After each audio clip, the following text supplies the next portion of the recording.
several people hurt, cars damaged after what police and witnesses describe as a mob-type attack. Our Melissa McCready is live outside State Fair Park this morning with the latest on this developing story. Melissa, good morning. Good morning to you, Susan. It all started behind me along the Midway, where we are told large, unruly crowds of teenagers picked fight after fight with innocent people. Then when State Fair closed for the night, they took the fight out here onto 84th Street, blocking the street, and the chaos turned extremely violent. Police, sheriff's deputies cleared 84th Street of those large, unruly crowds. A Milwaukee police sergeant says witnesses say that at least 100 teenagers blocked traffic, causing pandemonium for people trying to get home. They were pounding on car windows, knocked people off their motorcycles, and one woman sitting at a red light with her window down was attacked through the window by people she didn't know. We talked with one guy who witnessed it all and was even attacked himself. Why are these guys acting like such hoodlums? What are they picking on everybody for? It was like, we were all just being like cattle being herded out of the park, and they were picking and choosing who they wanted to beat on.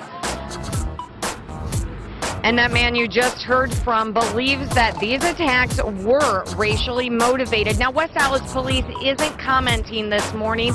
I did talk with a Milwaukee police sergeant, and we are told that there's no total number of the injuries because the number of injuries just keep coming in, and some of these injuries are pretty serious. I'm told some of those victims remain at the hospital at this time being treated. Now, if you were injured or if you witnessed this so-called mob attack, you are asked to give police a call because they want to hear from you as this investigation continues. Is now ordering the state patrol to provide extra security at the fair. This after reports of mob violence on the fairgrounds last night. According to witnesses, a large group of black teenagers rampaged through the Midway late Wednesday with several fights breaking out.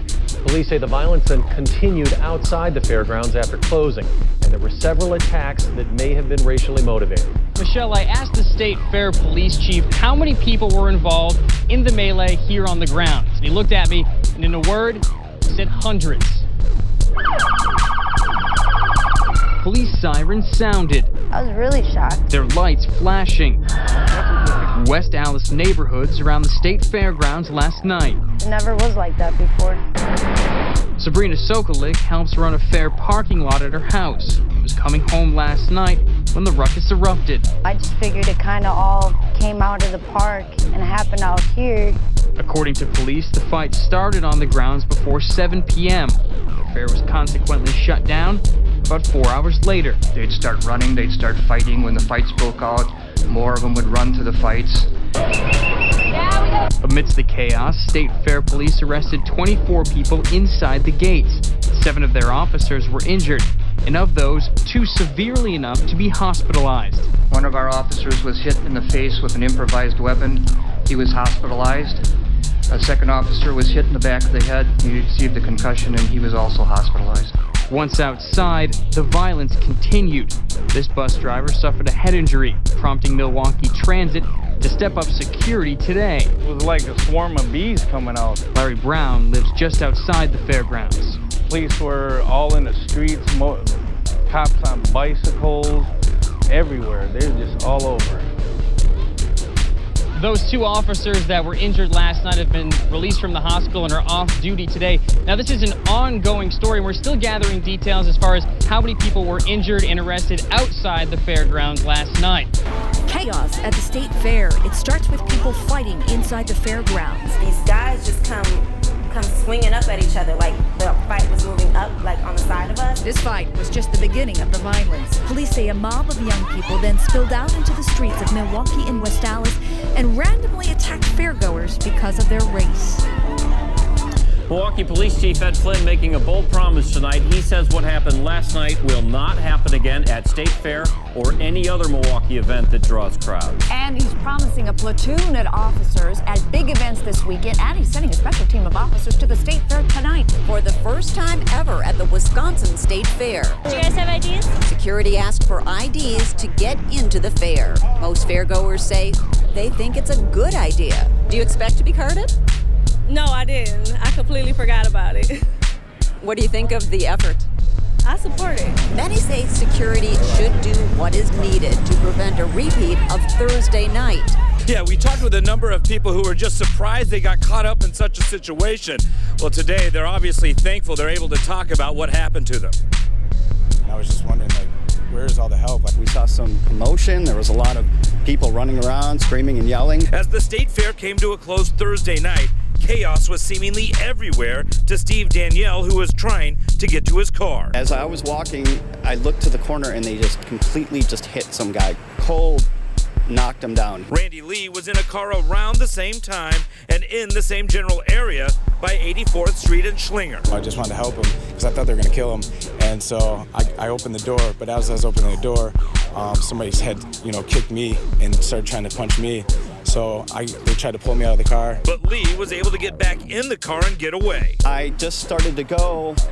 Bam, I felt it right on the side of my face. Danielle was also able to get away after being hit. It's just sore, throbbing a little bit. And the eye, when I move my eye a little bit, you can kind of feel that there's, it doesn't feel quite right. But the effects are still visible a day later. Some broken blood vessels, and it sunk in my cheekbone a little bit. Meanwhile, a few blocks away at 87th and Greenfield, Jaron Brezobar was walking home from the fair and ran into a few teenagers. One of them asked me for a cigarette. After giving a cigarette to the young man, the situation changed. I felt something hit me in the back of the head and turned around. Another one came running at me and I started wrestling with them, fought him off.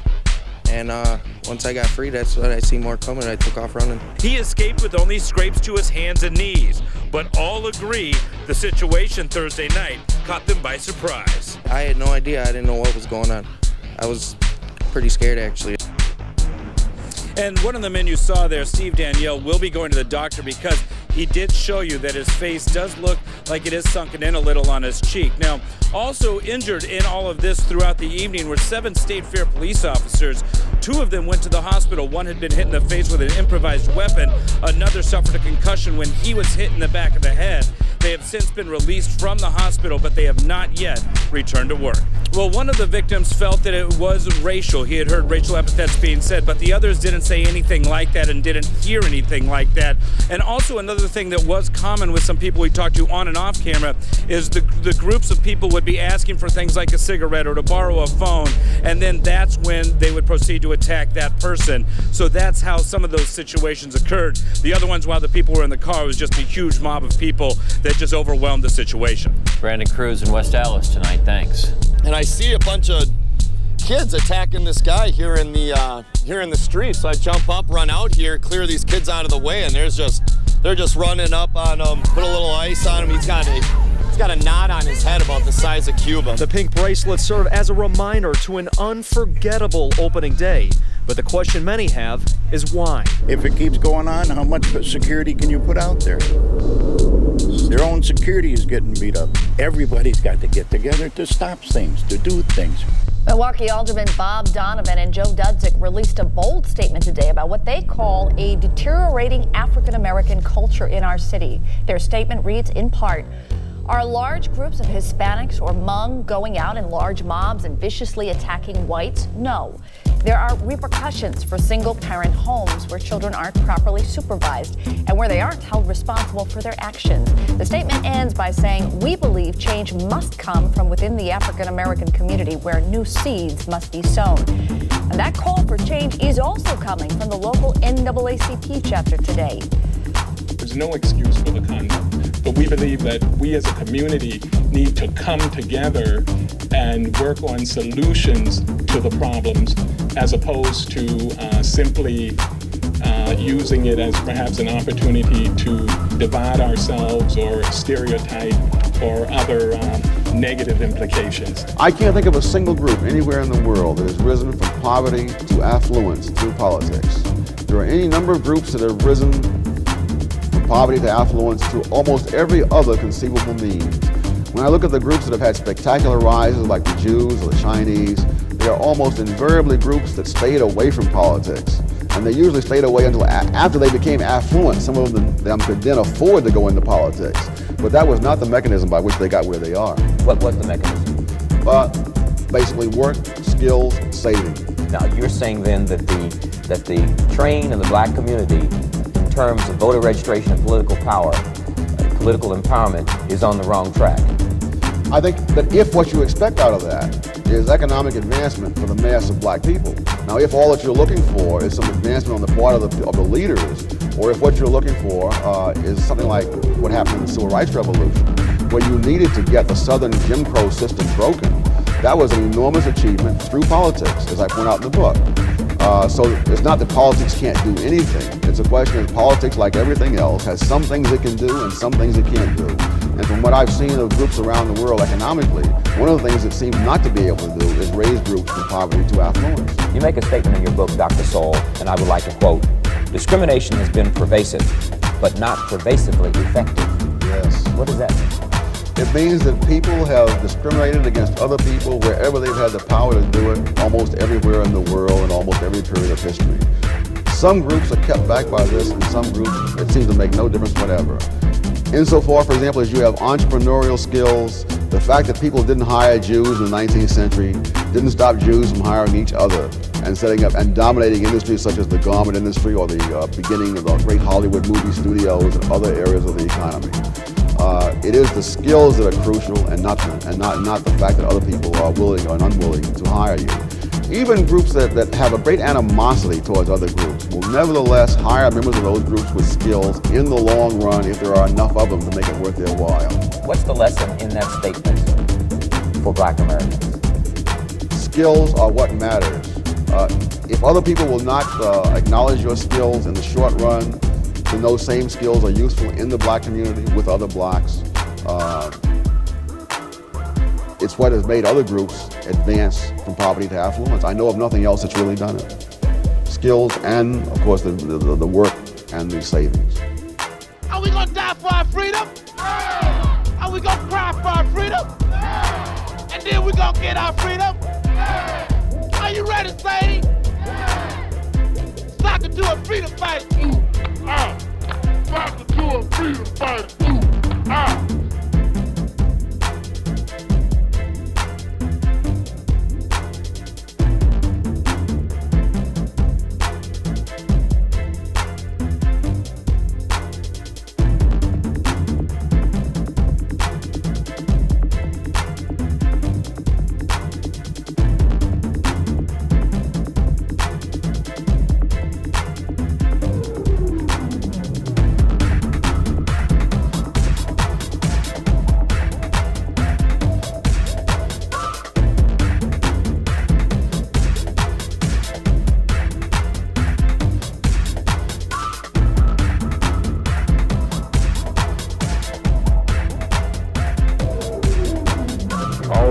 Of freedom of speech is worth dying. Our right of freedom of speech is worth dying. Our right of freedom of speech is worth dying.